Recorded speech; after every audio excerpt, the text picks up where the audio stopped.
Okay. So, hi everyone. And tonight, as you see, or as you saw, we have two texts that many of you may be familiar with. Certainly, one of them you're very familiar with from the High Holidays. But we're going to read these two texts in light of two different ideas about how someone can relate to faith, someone can relate to God. That someone is the paradigm of the first person who believes in a God. And what is pretty interesting is that we get two radically different models of faith in God in the same person, not in the same story, but in the same person, which really could help those of us who feel like our faith fluctuates at times. One of these texts really is about arguing with God. I always forget that, Suzanne, thanks. And one of the texts is about submission to God. And I'm sure you've heard each as this is how you should have faith, or this is how Abraham had faith. But we're going to think about it through the lens of both Abraham being one person and having a relationship with God in two radically different ways.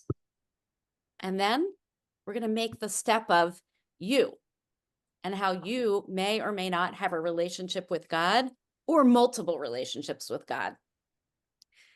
These first, I would say, paradigmatic relationships with God, one is based on argument, and the other is based on the idea of submission.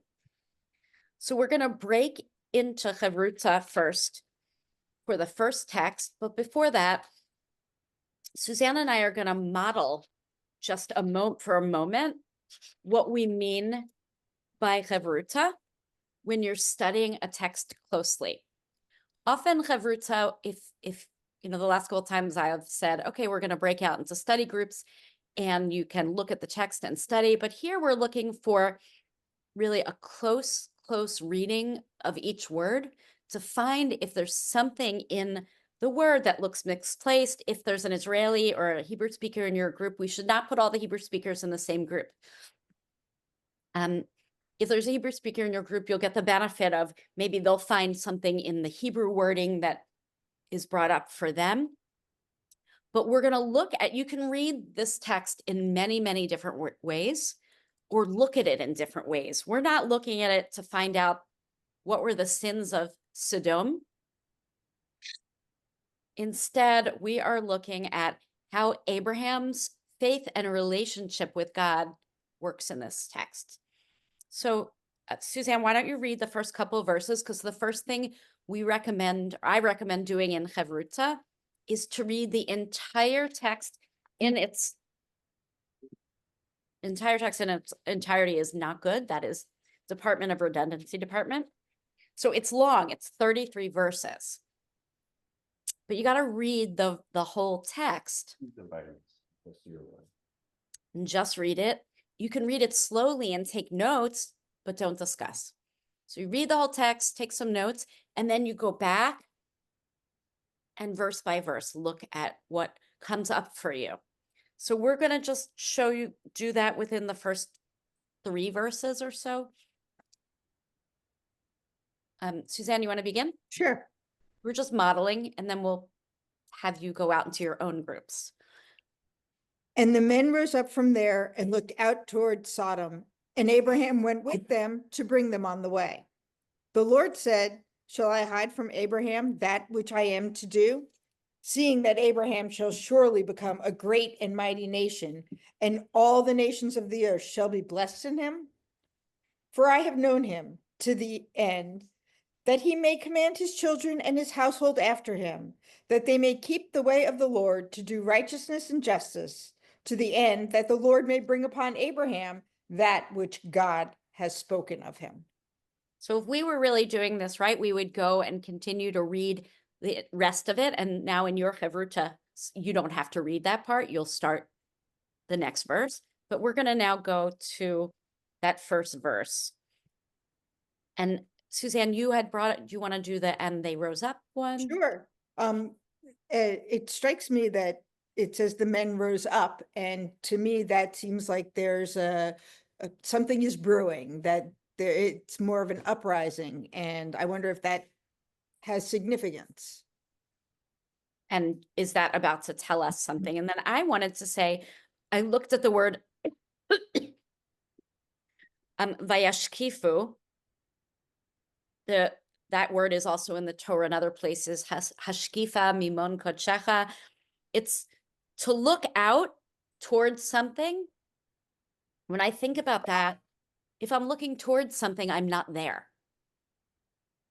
So I'm placing that Abraham's about to go there. And what I know about this story is that there's going to be some argument, but the story starts out where Abraham's not one of them. He's looking from afar. He's an outsider. Okay. Do you have anything else on this verse, Suzanne? And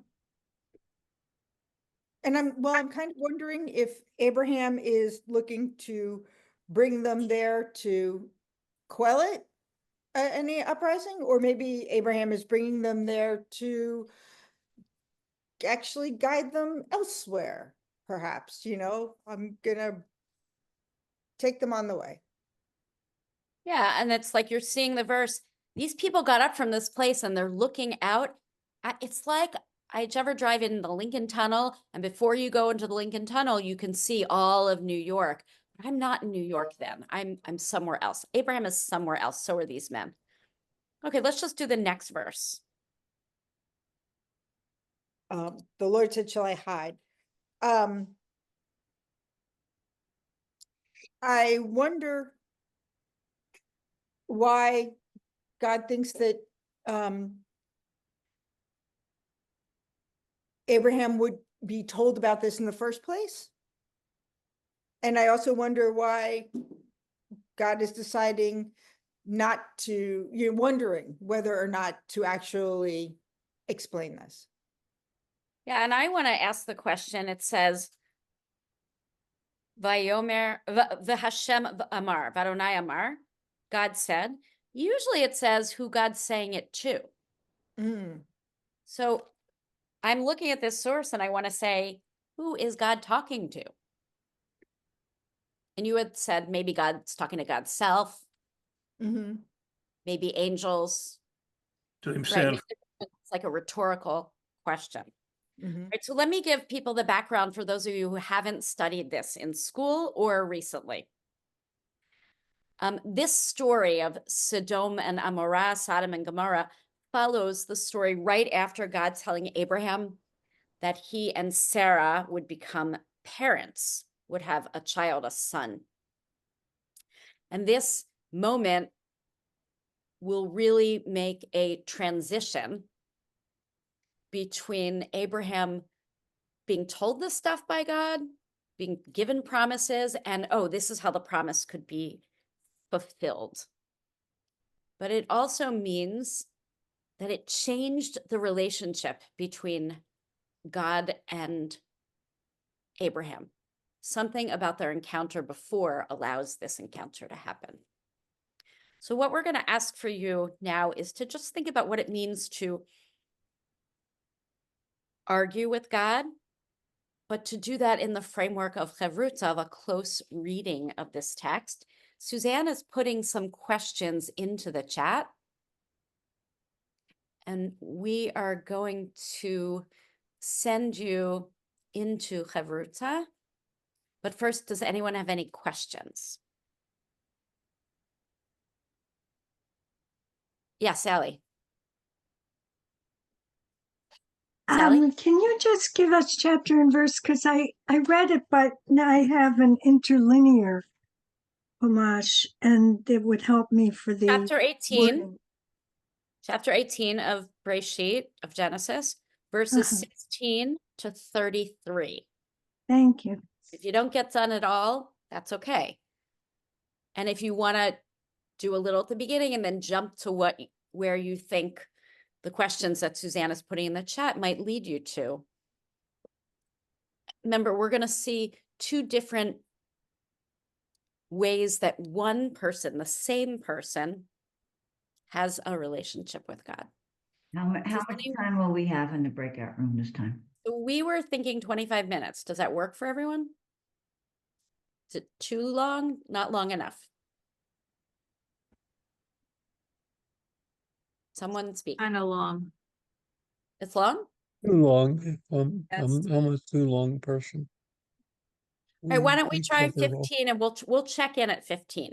We're going to set it for 20, but we'll check in at 15. Okay. Just because it's a lot of text. Okay. Okay. And have fun with individual words.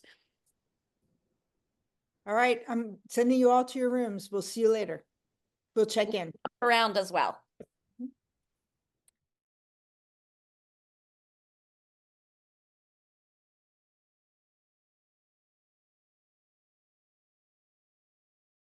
That every time you come back from a breakout room, you're muted. Exactly. So, That's right. Yeah. Where are all the people? Gila, are any of the next two B'nai mitzvahs yours? No. Hmm. Mine is at the end of January, Ben Meisel. It's the Mhm. first one. The next three are not mine. Is everyone back? it looks like it. Great. Okay. So how was that for you? Fun? Good? So let's ask the questions first. What do you think it means to argue with God? What does it mean for faith or for a relationship? Yeah, We Eleni. did not use the word argue, we used the word negotiate. I didn't think it was an argument or a negotiation. I thought it was a conversation, Okay. some kind of conversation, but not an argument. I think it was a conversation with himself. But one of the more interesting one was number 21.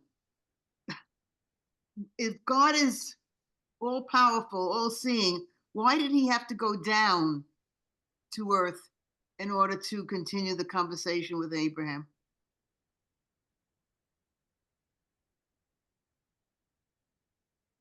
Anyone? We had that same question.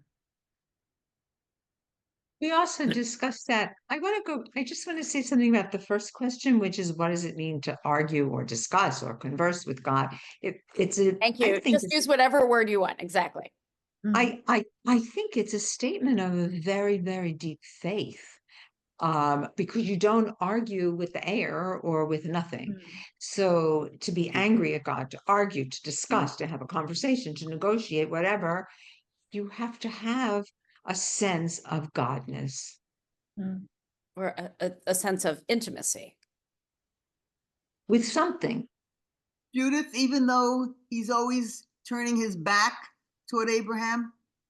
I just want to, my one correction is God, either say God, Hashem, but not, I'm trying to get everyone away from God having a body that's male or female. Oh, okay. As it says in Yigdal, in Moses Maimonides, Ein lo demut haguf.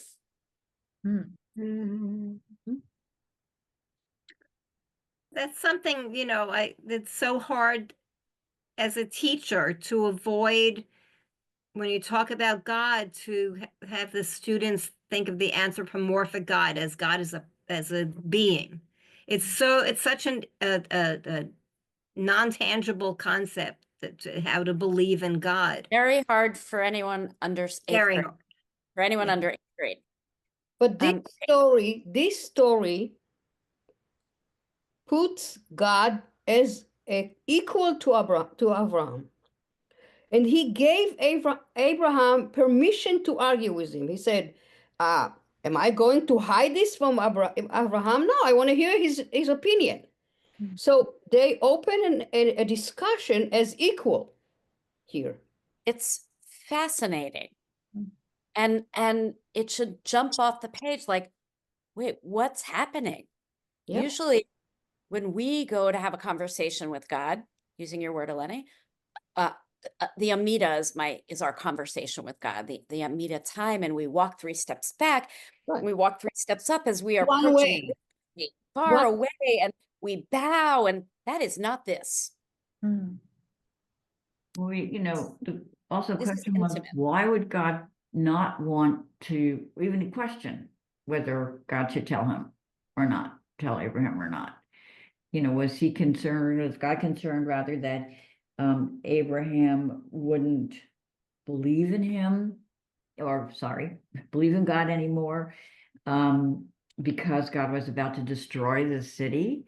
And so God's decision to allow that, could be either a test in its own way, or it could be, just an opening for a different relationship that would be deeper at this, still pretty early stage for Abraham. And for all monotheism, right? This is the first person to have interaction about faith, so everything is new. The questioning is new. Eleni. Yeah, I was really noticing what you reminded us about earlier, Rabbi Maro, that like in verse 17, it doesn't say that God spoke to Abraham. It just says the Lord said. So I have this picture of, Hashem talking over here, talking to God's self about like what's my plan? What am I going to do? And Abraham is talking to Abraham's self. And in our group, one of us said that, that these words matter, even if they're not talking face to face. This one's thinking, talking, that one's thinking, talking, and it has this outcome.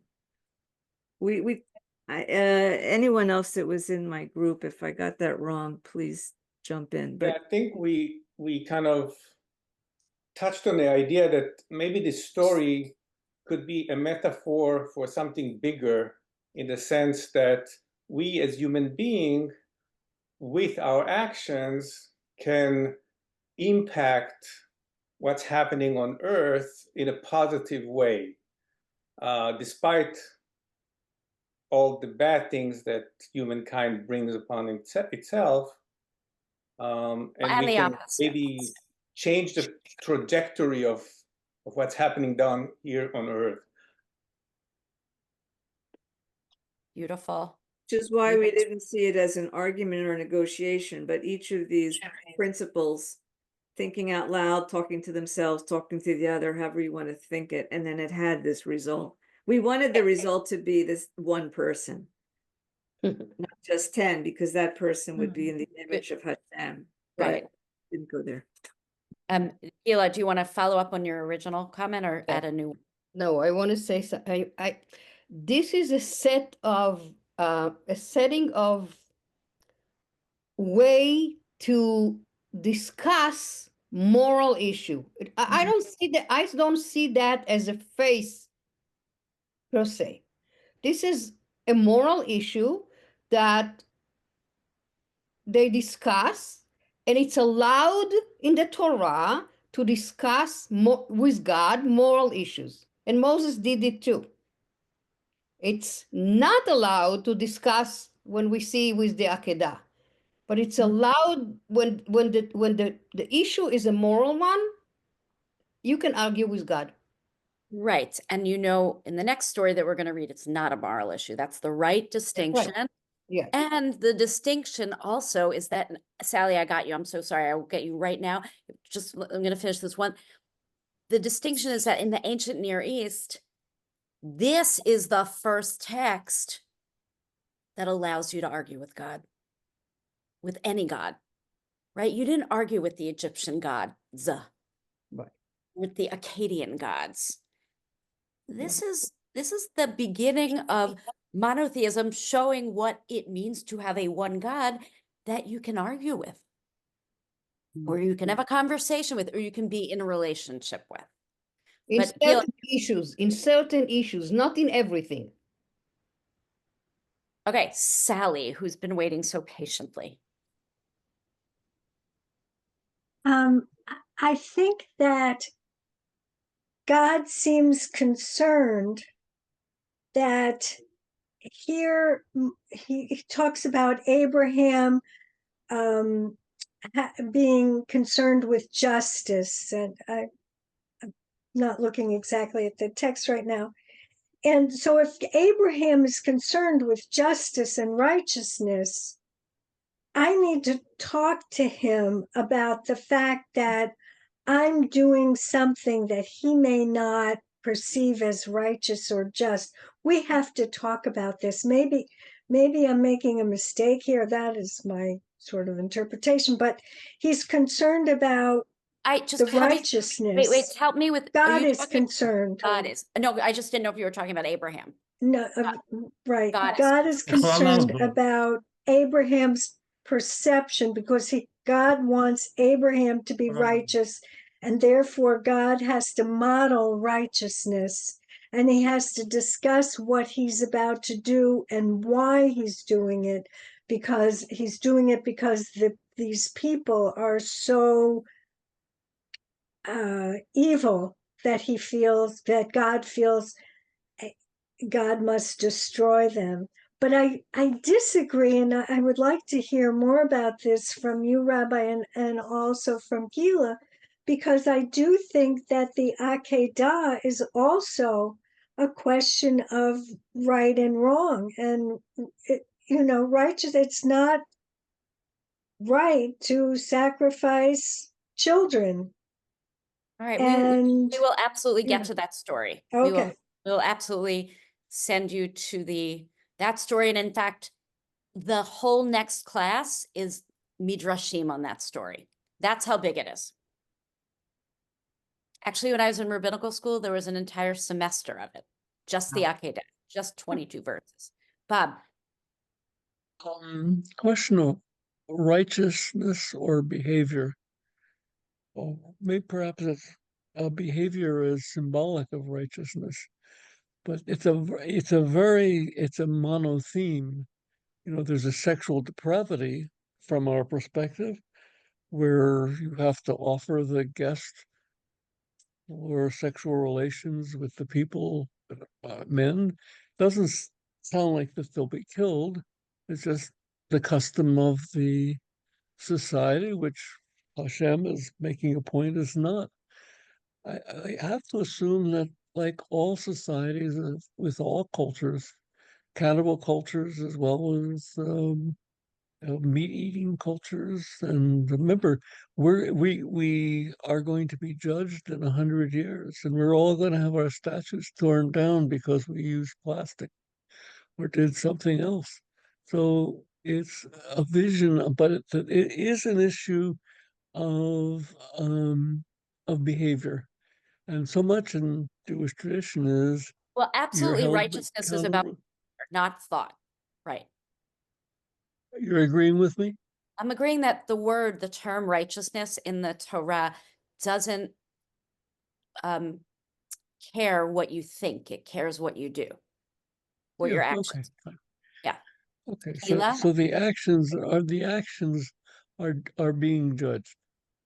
Those actions Well, are and being the judged. person doing those actions. But I'd love to not get into the Bible's conversation about homosexuality or about any kind of sexuality Oh, tonight. no, I'm not making a judgment of Yeah.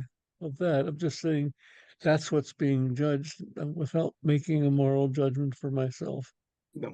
Though I'm not prepared to offer my guests to the neighbors, not that the neighbors would demand that. Depends how close to campus you live. So, Hi. Me? yeah, I think you're the Nagila, Venismecha. Right, always.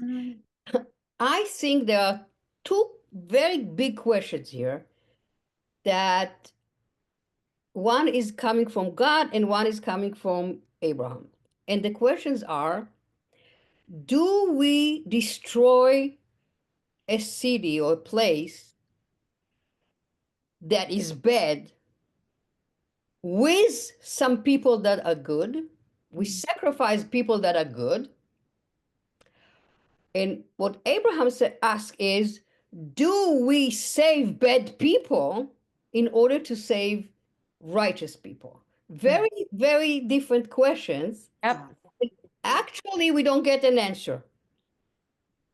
And in different times and different wars, you get different answers, right? We do get different answers. I feel like what is so compelling here is, as Eleni said, their conversation. It's not bow down to me. It's not, it's God invites. I had said arguing, you're saying conversation, whatever. God invites the interaction. It's But Abraham does say, forgive me for saying this in advance, I mean, he's Humble. yeah, he constantly, in the course of arguing, presenting himself as not worthy of doing it, but he's going to do it, right. So there's a way to have a dialogue with the Holy One. It's not like I'm talking to my friends or someone, you're having a locker room conversation. There's a way to have this conversation. Sally. As someone who does argue with God, I'm going to try now to remember to be more humble.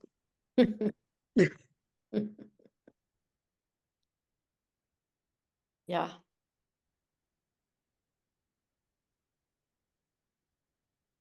So in the beginning, it feels like God is informing Abraham, but Abraham chooses then to challenge. Yeah. Eleni? I just noticed, and we talked about it in our Chavruta, verse 27, Abraham is like, oh my God, like I'm nothing. And I'm in this conversation with God. I'm Afar Ephraim, dust and ashes. And I'm getting to talk to the boss. I think it's like, that's interesting that's in the text. It's beautiful, but it's also, you could read it the other way. You could, yes, oh my God, it's crazy. I am nothing but ashes. Yeah. Or you read it as, look, I'm nothing but ashes, and this God allows you to have the conversation. Yeah, absolutely. This God isn't like the sun god or the moon god or the cow god. This God wants to be in dialogue with you. Exactly. That sentence, I think, is just pretty central to this whole interchange. So, do you think Abraham was successful? You don't know. It ends with us up in the air. Would have been successful if it was just, even if one person. He got it down to 10, but not to 1. But Lot was saved. Yeah. And he was successful in developing that relationship with God, at that time. And, again, he was in his own journey about discovering who this God is. So I would say from that perspective, he was successful. right. So what Gila said, and also what Linda said, it's not maybe, and this is like something for all of us, sometimes we don't get the outcome we want, but it's still an outcome. And the outcome he got is Lot left and then continues to procreate, and this relationship gets established. So here's the harder question. And Sally actually answered it a bit, but the harder question is, how do we, any of us, want to use this story to think about our own interactions with God? You don't have to answer that question if you feel like it is too heavy, too much, or this isn't a private enough group. But it's something to think about. What does it mean? What could it mean in my life, in your life, to have a God who wants these kinds of conversations or this kind of arguing? Yep, Dr. Langer. I've always felt that one of the pluses of the Jewish religion, as I understand it, is that we don't have the thought police. We don't have confession where we have to say, I have had impure thoughts. We do have to own up to things that we did to another person that are not good. But we're allowed to go through that in our minds and think whatever we need to get to the point, ideally the point that's recommended that we get to. Anyone want to comment on that? Anyone want Yeah. to comment on it for you of your own? Yeah. Moshe. I think the end of the story is such that it gives us a license to kill innocent people among the wicked. And the question is only proportionality. And I hate to bring it up, but the story of Hamas is a clear story. I mean, I'm sure there are many innocent people in Gaza. Okay, no politics. No, I'm just saying it took 4 weeks. I It was did good. understand. We were on a good streak, and it's okay. This is a darsheni. We call it a darsheni, where you feel like the text. The rabbis would say darsheni. The text is speaking exactly to the moment that you are in for you. So explain that a little bit. Well, and I'm afraid to talk because it's politics. No. It's I'm- fine. It's fine. I'm thinking that basically it's only a matter of proportionality. I mean, I'm an innocent you're allowed to kill. I guess in Sodom there were only 10 innocent, or maybe less than 10 innocent, but it destroyed the whole city. So it gave us a license to do it. If God does it, of course we can do it. Many people read this text that way. Okay, good. I'm glad. Not me, but many people use this as a proof So text. how do you read it? No, I just don't read it for that. I don't read modern politics. You don't apply. I don't apply modern politics back into the Bible. I feel like have the military strategy and don't worry about having to prove it from the Tanakh. And that's the phrase zelachud v'zelachud. I think when we're in war, we should have morality, but the actual going to war, not going to war has to be based on survival. We need to survive. Putting politics aside, how do we reconcile a story like that God could be that devastating?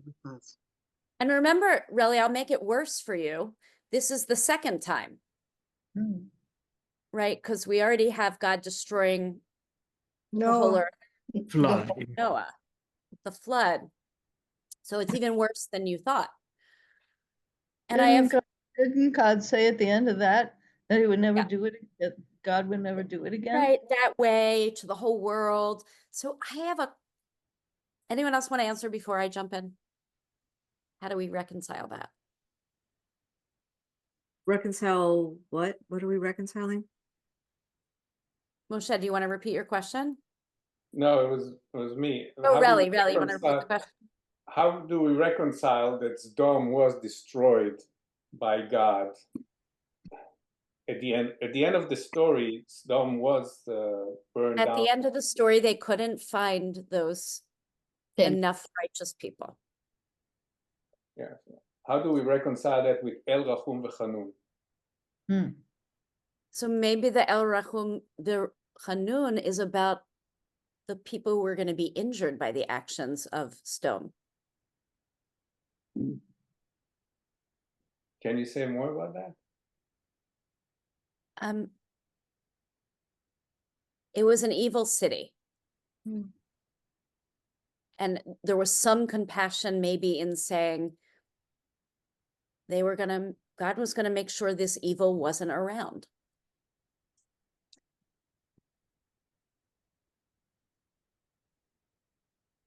Gila, you don't like it? No. I'm thinking about now. Sally has her Okay, hand. so I want to go back to in the story and also remind you that when we read Tanakh, we read this also as a historical document. And this like most Bible stories, can be a response to this is what happened. Mm. A city was destroyed. And then this is called eisegesis. Afterwards, you have to figure out why. And so the writers of the Torah had to find, this is just one potential, that terrible things happen. And in the ancient world, when a hurricane struck or something else bad, there had to be some moral reason why. They believed in reward and punishment. Maybe that's one way they reconcile. A second could be what we're just talking about now, that, okay, at least in this story, you get to see Abraham and God having a relationship and being able to have that discussion, which didn't happen before. You're upset, though, that still in the end, the evil people were taken away, were killed. Rabbi, Sad. The analogy I'm going to use is the death penalty, which I don't believe in for the following reason. I don't think it's right for a person to impose a death penalty on another person. And, it's one thing in my mind for God to destroy or kill someone who's evil or destroy a city because the whole city is evil. And another thing for humans to do that, I think if you assume that God has the knowledge to know, to read into people's hearts, I just feel differently about that. Although it's when you are attacked, I don't think you have a choice but to respond, to repel the attack. And that's what happened with Hamas and Gaza. It's just I won't go into the politics. Anyway. No, you're just going to say the sheer volume of it, the tragedy. That's yes, and the fact that the innocent are being killed along with the guilty, and that's what separates for me the Noah story and the Sodom story from, there's a difference when evil people are killed and when the innocent are. But why do we assume that there weren't also children in the city of Sodom or Amorah? Because God said he would not destroy the city if there were even 10 innocent, and then God can't find 10 innocent people, but he allows Lot and his family to leave, and one can assume that they were innocent or as was said about Noah, a just man compared to the others. Although the fact that he was willing to offer up his daughters makes me question how righteous he was. Lot. Yeah. Vidorotav, righteous in his generation, it says. Thank you. Yes, In that's the this phrase I was generation, it would looking not be. for. It would not be. It's a beautiful way of thinking about it, but also I'll throw back that maybe it's what you're saying is the death penalty should remain in God's hands, not ours. Exactly. In the Noah story, all of humanity, a lot of innocent people, I assume, are destroyed because all the children are destroyed except Shem, Ham, and Japhet, his sons, and they were not very righteous people by what they did after. So I want to have time for another text because this really shows an intimacy between God and Abraham. And it's that first time in the monotheistic world that we're allowed to show that we disagree with God. And we're also allowed to search for people who are righteous. That was new. And hopefully it's also how you work in your lives with God. But there's another way that seems to be a little more fraught, certainly in our community. I would say maybe not in the Haredi community, but in our community, it is fraught to say that we would just follow God in any command. That's why this story is the story that we're about to do is much more difficult. And you know the story. So the way I want to invite you to read the story is to know that there are 4 characters in the story. And I'll give you a 5th that's not in the story, but there's Abraham, God, and Isaac. I propose there are usually that's what we say is in the story, but I propose there are 2 more characters. There's the goat, the ram, and there is Sarah. So what I'd love for you to do is in Chavruta, maybe assign people in your group to think about the story as you're reading it from God's perspective, from Abraham's, and from Isaac's. What happened to my class? 3 different ways of looking at the story. Of course, this will start with the same language that we have at Lech Lecha, at the very first test of Abraham's. So we are now at the last test of Abraham's. These questions are going out, but how do you, as a 21st century Jew, understand the idea of submission to God's will, if you do at all? And what is the story asking us to do with our own faith? The last question is one that you already brought up, which is, can you imagine endangering your own child for your own ideals? No. And some of you can, and have, and some of you can't even imagine that. So let's spend some time on these 20-some verses. The questions What? about. Could you ever? Yeah. So we have different groups. And again, the text that we were just reading is a different way of interacting with God, where there's this back and forth conversation, argument, however you want to call it. They talk to each other. This will feel very different. The language will feel much sparser, and it might be interesting to read it slowly and from the different perspectives of all 3 characters. And know that 2 characters who are in the story are absent from this story. That's, the ram and Sarah. Does anyone have any comments or questions before we jump into the Akedah? Okay, we're going to jump.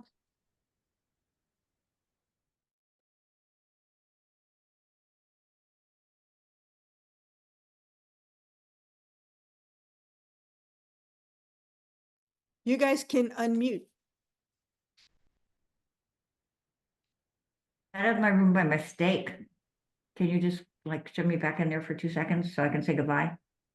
Oh, they'll be coming They'll be into here. Everybody's coming Never back. mind. That was not my point. That's okay.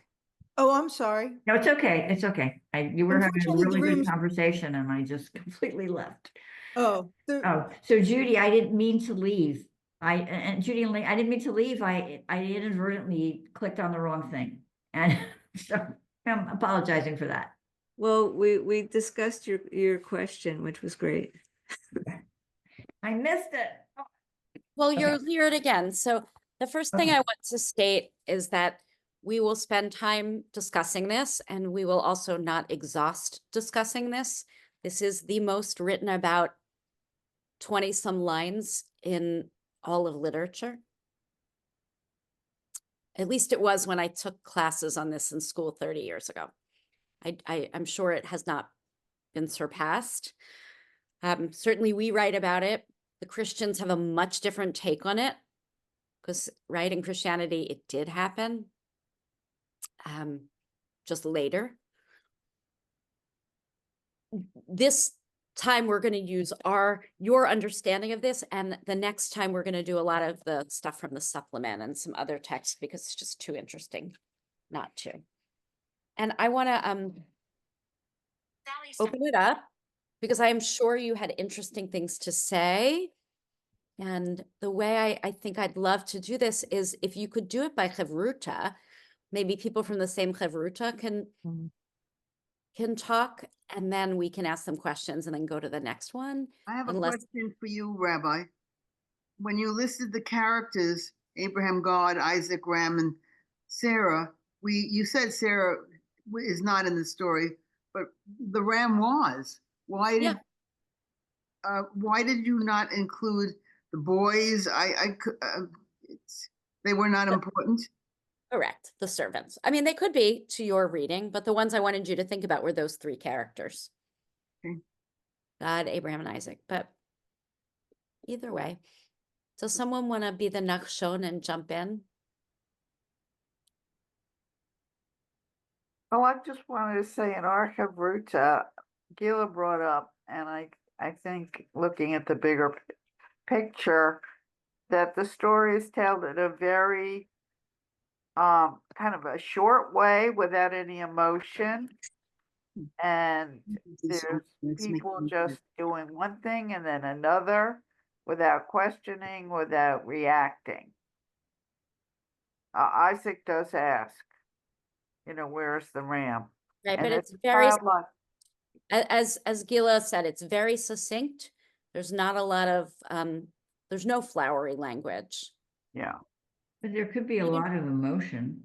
What do you notice about the opening words? For those of you who read Torah or read in Hebrew, what do you notice about those opening words?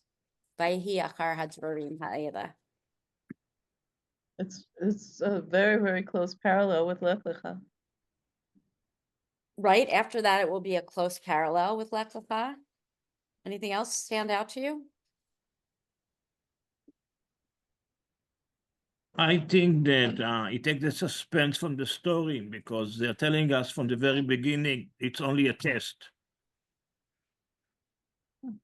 Yep, Nisa et Avraham. You know it's a test. Also, as a way, a literary phrase you have at the beginning, Vayihi achar hadvarim ha'ela is almost like once upon a time. It's letting us know this is a story. And we're going to learn things from this story, but it's a tale, a fable. And then you're right, it uses the word nisa right in that first paragraph. Okay? And you also saw that it parallels the very first test, the Lech Lecha, and we have the Lech Lecha in this text. Okay, a lot here. So who would like to jump in some more? I For would me, say since- that, let- okay, Suzanne. Go on, Linda. Linda, go ahead. I don't think you have to read this as not having emotion. I mean, every time, I brought this up in our Chavruta, that Abraham says, "Here I am." He doesn't have to be saying it in the same way. We might read it that way because of the cadence of the language, but he at the last one, when the angel calls to him, he could be screaming out, "Here I am." So you're when saying we just don't know. The yeah, recording of the you story. asked us to think about. Yeah, but in between these two hineni, the beginning and the end, if you read the text, he took, he went, he go, he put, he take, there's nothing, there's all It's all verbs. Yeah. Yeah, and he asked the other one is when his son, says to him, we're going, and he says, "Here I am," and that's the other hineni, right? That he says to Isaac, "Here I am, my son." So, I think those are very different "here I ams." Well, we had the same discussion with Gila and Myra. Ineni means not, here I am, God, in case you can't see me. It means I'm ready.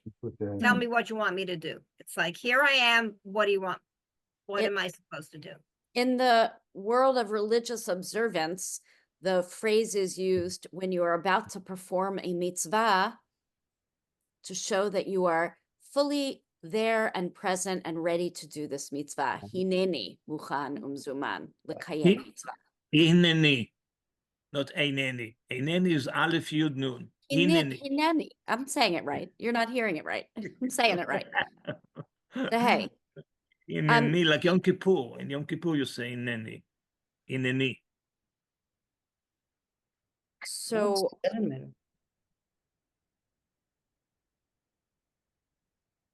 Suzanne, you wanted to jump in.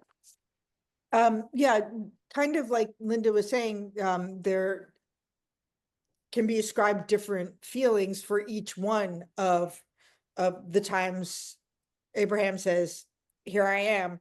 This one struck me as very full of ennui or boredom, like, because, after these things came to pass, and how many times has Abraham had been in this situation where he had to say, yep, here I am, I'm ready, what's next? It struck me as kind of being bored or resigned to saying, yeah, I'm here. So that was just how it struck me.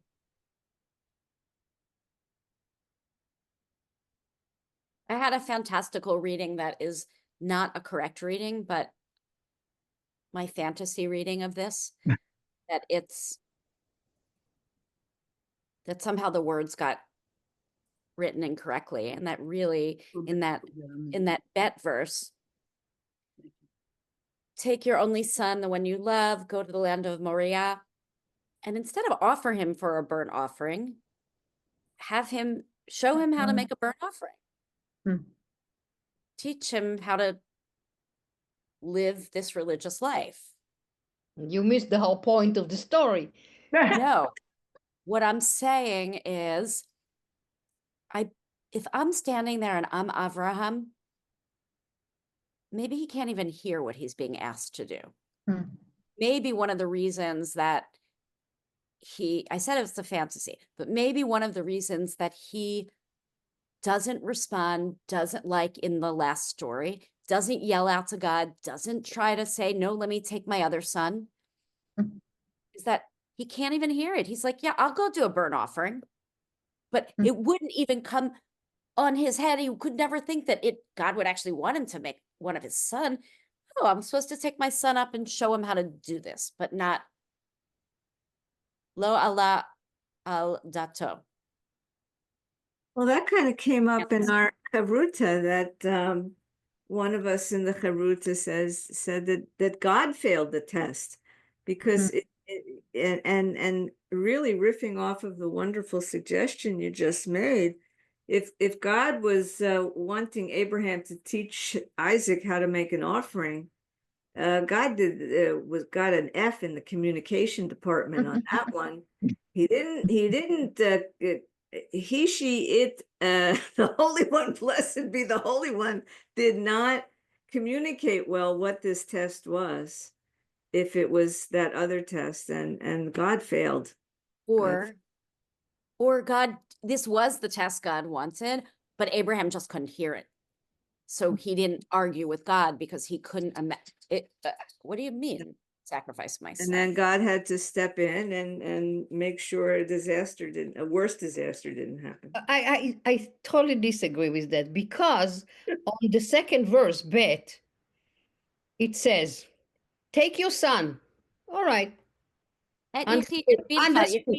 Et yechidcha. I mean, it's again, and it's not stopping there. Asher ahavta. And finally at Yitzchak. He said 4 times the same things. It could not be that Abraham did not understand that. So there are midrashim, we can look at them, not next week, the week after, that where the midrash will say, et bincha, and the midrash has Abraham saying, I have 2 sons. And that's why he says, "Et yichidcha," and the one you love, I love both of my sons. And that's why God then has to say, no, it's Yitzchak we're talking about. But he definitely understood what he needs to do. You know, Lech it's lecha, go to Eretz HaMoriah and make a sacrifice of him. Yeah. it reminds me about Sophie Choice. Mm. Yes. when- Ooh, When she has to make a decision which child to send to the oven. yeah. Wow. Yeah. Yeah, but doesn't she, I mean, she Marcia? ultimately commits suicide because of that. And, you know, Abraham here is, No, has he's the willing and path. she was not willing. I By the agree. way, just as a reminder, at the end of this story, Abraham and Isaac each go their own ways, and they don't meet again in life. And Sarah dies. Somebody Amen. must die. It's Sarah. Sarah dies. There's a great midrash that says that Satan went and told Sarah in the morning where Abraham had gone, and she went on the roof of her house, which it's all flat houses in the Near East, right? And she jumped off the roof of her house, and that's how she dies. Oy. She believes that he is actually going through with this. I believe that Isaac suffered from PTSD after an event like that. Absolutely. I would think so. Right. And in fact, what do we know about where he lives? He is not a frequent flyer. He only stays in Israel. He doesn't go far from home. And he's a transitional character. He doesn't do great. Right. And he's not making right choices. It shows Esau over Jacob. Anyone else have some things before I bring up some key points? Well, we did bring up in our group, and this is in the Midrashim or whatever, that Abraham had been told earlier by God that he would be the progenitor of many, as many as the stars. Hmm. So if he believed in God, and maybe this was the test, then he knew that God would not have him sacrifice Isaac, because Abraham believed that that would not happen. God had promised him that he would be the father of many. So that kind of undercuts the quality of this major choice he has to make. If he really believed. So the test was, did he really believe? Not whether is he going to kill his son. Right. And remember what Myra said when we talk about what some of the takeaways for our own faith. We also, you know, just talked about the arbitrariness of this request. And what does that mean for future requests? You know, Judy, brought up very strongly how troubling this story is, and I totally agree with her.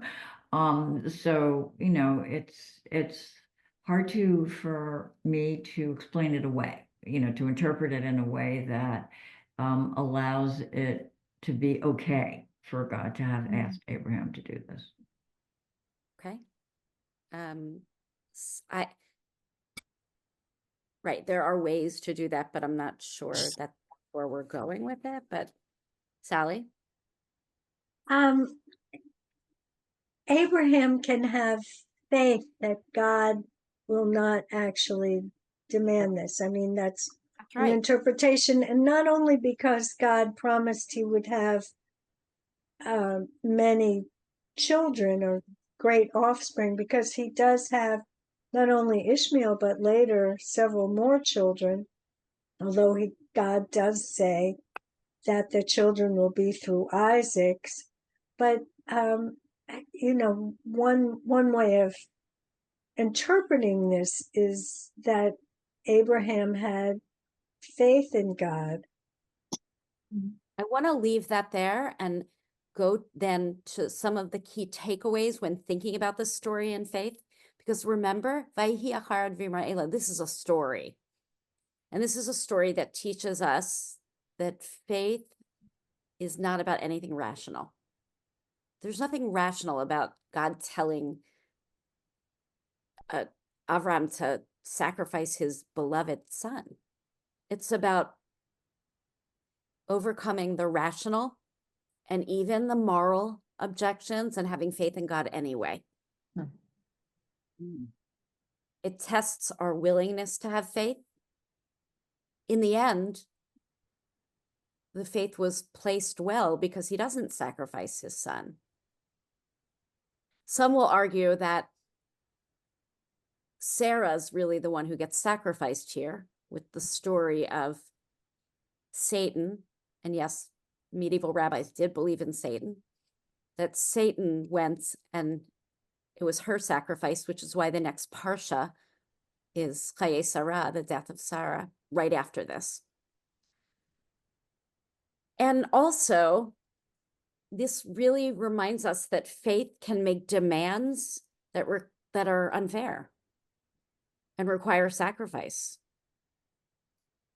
This story will always raise many, many more questions. One of the big ones in religious communities is, what are the limits of blind faith? At what point does someone need to stop? But this is a classic experience of obedience in every religion. Having a commanding God that guides people to do certain actions. That is one way that throughout Jewish history, Jews have seen their faith. I think it is probably not how you always see your faith, but the idea of submission to a God or faith in, remember we were talking about faith in, faith from, is how through much of Jewish life, people thought. What is so striking is that these two stories are so close to each other. These two stories of faith are in the same human being. Abraham is able to question, converse, and not converse. They show us that at times in our lives, we are able and willing to have faith that things will work out. You've all had that experience at a doctor's office. Things will work out. And you've also had the arguing experience. There's just different ways of how we see a relationship with the Holy One, or how Judaism has seen it. Certainly, when the Torah gets edited, these two stories stand out as probably the most audacious. But maybe they didn't happen, or if they did happen, it doesn't matter. Maybe they're here to show us models of sometimes faith just requires things of us and is not rational. And sometimes it is. That's my ending on this. And so I have Mindy and then I have Eleni. Well, I hate to go beyond that, but the additional thing that I think about, besides the description of faith as you have described it, is the concept that God can bring tests, or that life can bring tests, if we want to bring it to a more modern concept. And sometimes the way to pass the test is not to do what you think the authority wants you to do. Absolutely. I mean, there's another reading of this text that I'm sure you are all old enough that you've heard it many, many times from many different teachers and rabbis, right? That this is a text against child sacrifice. Mm-hmm. So someone translate for us, Gei Ben Hinnom. Gei Ben Hinnom is the valley right next to Har HaMoriah. And in English, it's Gehenna. Gehenna, yeah. What the Christians say is hell. Hell is where people would throw their babies and sacrifice them in that valley. And moving forward, the Jewish people were going to go up to a mountain and not sacrifice their child, but sacrifice a ram. Eleni. Yeah, well, actually, I was really going to say what Mindy said, and maybe what we're supposed to learn from this is to not do this, and we have, I dare say, a very disputatious culture, subculture, and we have this idea of argument for the sake of heaven, machloket l'shem shamayim, and we have in our, I mean, think of Fiddler on the Roof. I mean, Tevye's arguing with God all the time. And many of us in our private and maybe not so private moments are arguing with God all the time.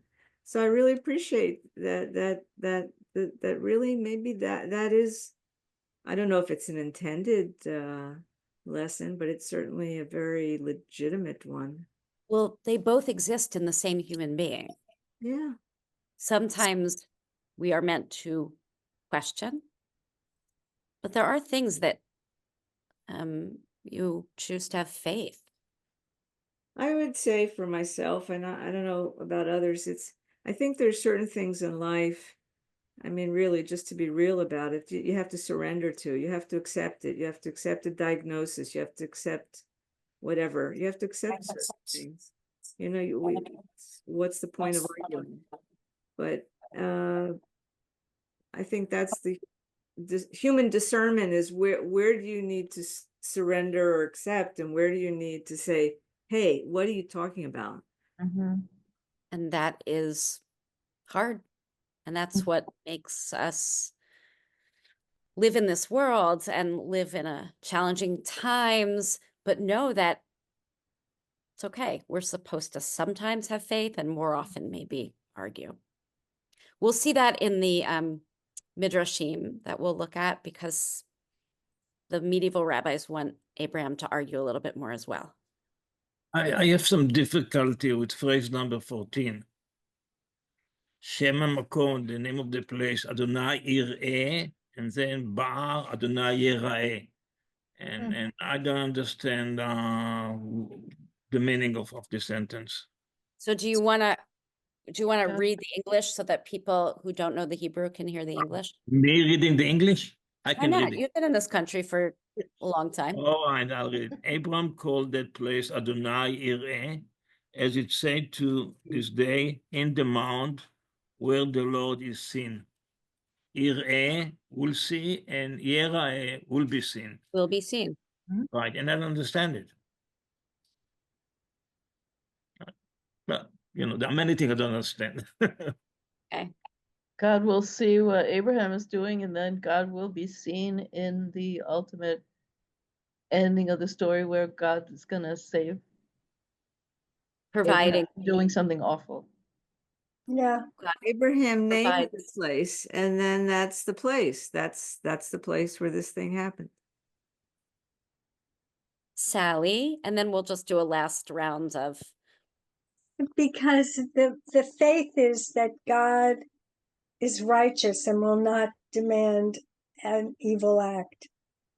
So we will see God, and God will be seen as a righteous, as righteous. well, that is the way that many believe this story works, myself included, that Abraham had faith that in the end God would not really make him do this, which was true. It's a harder question when you say, are there things that you would, ideals that you would sacrifice your own children for? That is a harder question. That question has come up in the last year and in the last 75 years more than any other time in Jewish history, as parents lovingly send their kids to the Israeli army.